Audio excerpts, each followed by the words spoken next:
Roses are red. Violets are fine. You be the 6. I'd be the 9.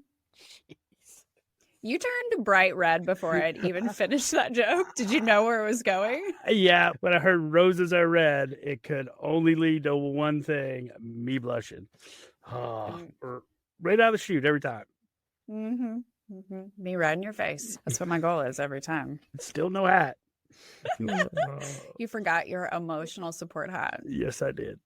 I wore my pearls today. I had to go and get them last minute just to make sure that I got them. But I did get the pearls. Yep. So I know I'm in trouble if there's pearls and there's lights in my face. I mean, you did give me this pearl necklace, and I appreciate when I get any other ones from you. When I gave you that pearl necklace, I didn't expect it was going to bring us here. Welcome to Appropriately Inappropriate with Tara and Brian. You may know us from Instagram or TikTok, where I horrify Brian with dirty pickup lines. But now you get to have more of us here on our podcast. We share hilarious stories, answering listener questions, as well as sharing what y'all send us. Make sure to DM us on Instagram or comment what you like so we know what to give you more of. And follow us too at Tara Blairball on TikTok or Instagram, or at Tara.Blairball on YouTube. Our full video episodes are also all on YouTube. Brian, at the end of our first episode, we left our listeners with a cliffhanger about if we have ever had an OnlyFans and whether or when we will ever start one. Would you like to go ahead and answer that? Sure. Yeah. So starting April 1st, kidding. No, we have never had an OnlyFans, and we have no intention of ever opening up an OnlyFans. We very much are flattered by the interest, but there's just certain things in our life we will keep private.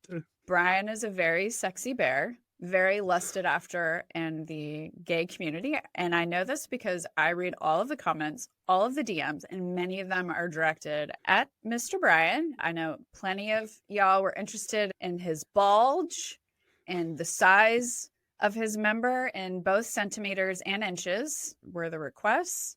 Shots of him in specific outfits or lack of outfits. There's a great interest in Brian, and we're sorry to say that Brian is straight and married and monogamous, I think we need to say too. But I am flattered. Thank you. I am flattered. Yes. I think that shows just how sexy of a guy you are. I don't think of myself that. I'm just me. Right. But the gay man all understand why I'm constantly hitting on you. No. And that's how this started, as I was constantly hitting on you. And now we do it publicly. So I've received a couple of requests. One was that someone asked for my feet pics, which I turned around and posted a picture of Brian's feet and made a joke of, if you want Brian's feet pics, send money, which was totally a joke. I did not expect anyone to consider that realistic. Nobody sent us money, so I don't think anybody took us seriously. But Instagram took us seriously, and we got a community guidelines violation because I guess I was soliciting. But we have no OnlyFans account. There are no feet pics of Brian or me out in the world that we're aware of. See any, it's not us. There are things that we just want to keep private, but we'll include you in all the jokes. Absolutely. A common question that we get is, who are we? Were we always like this? You know, I've gotten questions about you specifically. Was he a pastor's kid? Was he raised fundamentally religious? What's his background? Why is he so wholesome? Also, I've gotten questions like, was I always like this? Did marriage somehow flip a light switch and change me or something? How far do you want me to go back? No, I was not raised in a religious household. I've just always been this way. I'm that guy that's always going to try to do the right thing. I was an athlete through high school. I had every intention of being an athlete in college, and I joined the Greek life. When I started the Greek life, I did party and realized really fast that I was paying for school. So it was on me. I was in a fraternity for 4 years. My last 2 years there, I served as president. Brian, like straight-laced, good, wholesome guy, gonna do the right thing, fraternity president. And then there's me. I've always been very nerdy. I've always really loved science fiction. I've really loved reading. And ever since I was really young, I have read books that were more adult than I really should have been reading. I had an advanced reading level, so I was reading books way above what I should have been reading. So I was exposed to things as a kid that I probably shouldn't have been. I've always had an adult shock kind of humor. I was this good kid and I would do my schoolwork, but I had my rebellion or whatever. And I went through many phases of trying to figure out who I was and what that meant. Like I had a goth phase where I did black makeup and black clothes. And I had a hippie phase where I didn't shave and I bathed in patchouli oil. And I had a punk rock phase where I had a shaved head and a mohawk and lots of facial piercings. In like my mid-20s is when I settled out and got more of myself together. But growing up, I was very nerdy. I remember I went on a date with a guy when I was a junior or a senior in high school. And I liked him and I had this nice date. And I remember talking to a friend of mine afterward being like, he didn't reach out to me for another date. I wonder what the issue was. My friend goes, I heard that he told so-and-so that you were really fun and funny to hang out with, but if he kept dating you, people would make fun of him. So I was the personality for a lot of my life. And as the personality, I was funny and made jokes. Wait, you dated other people before me? No, absolutely not. A date back then was we locked eyes across a crowded room. Okay. Only one I've dated is you. Totally. I was a Latin teacher for 12 years. I did classical studies when I was an undergrad. I have a master's in poetry. I wrote poetry. I have poetry books published, actually. And so, yes, total nerd. And then I met Brian when I was in my early 30s. I'm still just as nerdy. Brian, I think, is nerdy, but not as overly or overtly. Yeah, I would agree with that. To look at me, I don't think screams nerd. Yeah. So we'll just say that I'm like the sexy librarian, and you're my loud-mouthed library patron. And I'll scold you and tell you that you're a bad boy. Oh my gosh, honey, Jesus. We might be using that later. I asked our followers, what's the wildest thing you've heard in the bedroom? Especially because after our last episode where we talked about Brian telling me, is that my pussy? Oh my God. We're reliving that. I relive that every night when I lay my head on my pillow. Especially when you're out of town and I got a toy. Oh my God, honey. I'm gonna run. If you are not watching, Brian is purple, which is the same color as when I grip too hard. I'm gonna go through these. The hat's coming back. The hat is coming to these episodes. There's nowhere to hide. All right. So this first one, I smell onions. Okay, so this is a bedroom story, and someone they're in the throes of passion, and someone smells throes of passion. Yeah. So it could be that maybe they were distracted because they could smell someone cooking, or it could be that they're undressing and something smells like onions. So many questions here.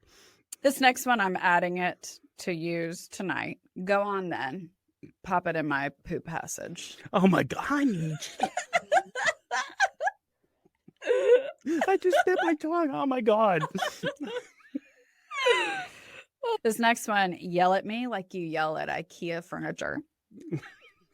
I get that one. Yeah. If you put it's kind of hot. As long as you tell me I'm a good girl after. Oh my gosh. I'm scanning the room looking for somewhere to hide. This next one, it's from Harry Potter, so expecto patronum. I'm surprised you didn't use that. I'm surprised. Huge Harry Potter fan in my house. I am. I wrote a bunch of lines like, you're going to call me a mentor tonight because I'm going to suck your soul out. It's a good one. I think my favorite one is the one I did where it's like, why don't you take me into the bathroom and turn me into a moaning myrtle. Oh my gosh. Oh. Which was also hysterical because when we went to Universal Studios in Orlando a couple years ago, there is a women's bathroom where moaning myrtle is there. This next one, did you buy bread? They're definitely a married couple. Yeah. I think we've done stuff like that before where I'm like, I need to ask or tell him this now, otherwise I'm going to forget. Oh yeah, So there's been some weird pre-moments, yeah. Yeah, where it's like in the beginning where you're like, oh crap, I have to tell him this now because I'm going to forget. This next one is calling him someone else's name. Oh, that is horrible. Yeah. How do you come back from that? I don't know. I guess you say, oh, I thought we were role-playing. I knew a girl in college who only dated guys named Chris, so she could never call out the wrong name in bed. That's a smart game plan. It is. As long as you change the sheets between them. Oh my God. It's classy. Jeez. This next one's from me. Can I take a dump on your chest? No. Oh, that has never happened. No. Oh, I would be like, not that I don't get horrified around this house a lot, but that would seriously horrify me. No. Oh. It sounds like the fact that this was shared with us is this was not something the person was interested in, I would guess. I would think so, yeah.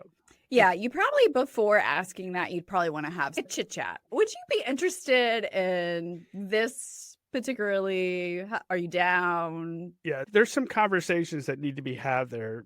Consent is also very important. They are asking for consent. They didn't do it, just didn't drop trow. And the next one is, she queefed, and then I farted in solidarity. Oh my God. How romantic. I know. It's like their holes were talking. Oh my God. If you're going to open it, I'm going to stuff it. Oh my gosh. This is worse than the social media. This had nowhere to go. No hat either. No emotional support hat. No kidding. I tried giving you this pearl necklace to wear before, and it wouldn't even fit around your neck. So you can't like clutch your pearls. No, it won't. This next one I think we should chit chat about because I think it's a good conversation just for other people to know and understand. Okay, I'm a little scared. All right. She was sucking. I had to fart. And so I figured since my legs were closed, it might be less offensive than if my legs were open and funnier to fart right then and there. It was loud. She jumped back. I laughed hysterically. She didn't. Oh my gosh. This couple is still together. And it sounds like sucking is not really happening since then. Do you blame her? This is, again, it's one of those things where I think you need to have some kind of knowledge of your partner. Like, if I farted now, would they find it funny? Because, I mean, if I did that, I don't think you or I would find it funny. I think we would just move on. Bodies are weird and gross. Like, things are going to happen. Air is going to come out of holes. But I don't think we would laugh if I did it. And I wouldn't do it on purpose. Okay, one, I would never do it. In all the years we've been together, I still do everything I possibly can not to do that in front of you. Ryan is super, super precious. He'll need a fart and he'll go walk into the bathroom. And I'll be like, are you okay? I can hear some stuff in there. And you're like, nope, nothing's happening in here. It's the floorboards. Like, right. I'll be like, do you need me to pray for you? The demon's coming out. It was bad weather and the pipes were loud. It had nothing to do with me. And I don't really attempt to hide it, but you didn't even know that I was farting in front of you for years. There's been one time I think I've ever heard it, and I was really super surprised. There's got to be some kind of consent. You got to know the person enough to know that they're going to be cool with this. Otherwise, yeah, they're not going to want to go down there again because they're worried that you're going to ambush them. It's if you're like hiding behind a door and every time someone walks in, you jump out and scare them. Mm-hmm. Like you've conditioned her to be scared. Right. All right. So we have a relationship question. Do kids kill the romance? they don't kill the romance. You just have to be a lot more intentional about the romance, like having date night. Kids are very rewarding. I love my kids. I love my family, but there's a lot more planning that goes into it. Spur of the moment things slow down. I guess why kids are young, still in the house, but I don't kill it. I just think you have to be flexible and you got to be intentional. One thing, for example, our littlest slept in our room for a long time in her crib, and then our toddler bed. She slept in our room for a long time.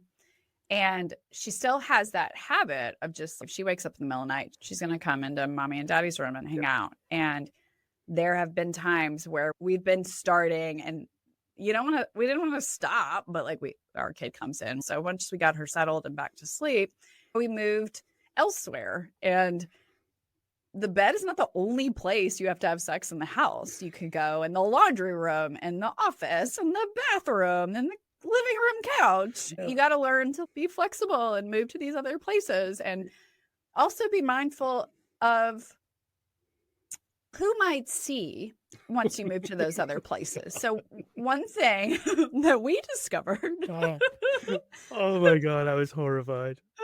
So our floor plan, the living room is away from our bedroom. When our little one being in there, we thought, okay, this is a compromise. So we go out to our living room. It wasn't until we installed security cameras around our property that we discovered this. We would go out to the living room and we would have our adult time. And one day I was checking the cameras and the light happened to be on in the living room. And I could see myself plain as day standing there. And I called you in there. I'm like, you have got to come in here and look at this. And it didn't matter if the TV was on, a lamp on, the overhead light, like the camera, you could see us plain as day. And I'm thinking, okay, we have shades on our back windows. And if you look at our house, the whole back of our house is windows. God, I was horrified. So our property, we are on a hill. And our neighbors' backyards back up to ours. Well, you can see from our neighbor houses, plural, right into the back of our house. Yeah, but we'd always keep our shades down 24/7. So we just never thought it was a big deal. But we learned that they are light filtering shades and not blocking shades. So Brian showed me we would put the TV on, one lamp, whatever it might be. If there's any light inside the house, our neighbors could see everything. We had to learn, okay, if we're going to the living room, all lights have to be off, all of them. We don't know for a fact if anyone has ever seen anything. They still talk to us. I have no doubt. Oh, I've never gotten a high five over the fence. Can see it. Their kitchen looks up into the back of our house. They could just casually go out for a drink of water and look up and could see action taking place. If you want to be smarter than we were, is if kids are cock blocking, which kids are going to do, they're going to need you, they're going to have explosive diarrhea, whatever is going to happen. You go clean and settle the child, and then you go drain those balls. Oh my gosh. Or stuff that we're going to start hiding behind the mic. Oh my God. Or divisional labor can also kill the romance because it's exhausting taking care of extra humans. And so we've had to have conversations of, okay, I'm doing XYZ and I'm feeling overwhelmed. What can you take off my plate so I don't have to think about it, so I can be less exhausted at night, and so I'm ready and able to bang? Yeah. I had a point to make. Throw that in there. So kids do drain you. But the point I was trying to make is just have those conversations before they become an argument. Don't let it build up. Next week, Brian is going to share with us his craziest gift. Make sure to subscribe, download, and follow for that. Already following us on social media, we're also at Tara Blair Ball on Instagram and TikTok, or at Tara.BlairBall on YouTube. Remember that our full video episodes are also on YouTube. And if you like this podcast, please make sure to write a review so other people can find it. And until next time, stay inappropriate.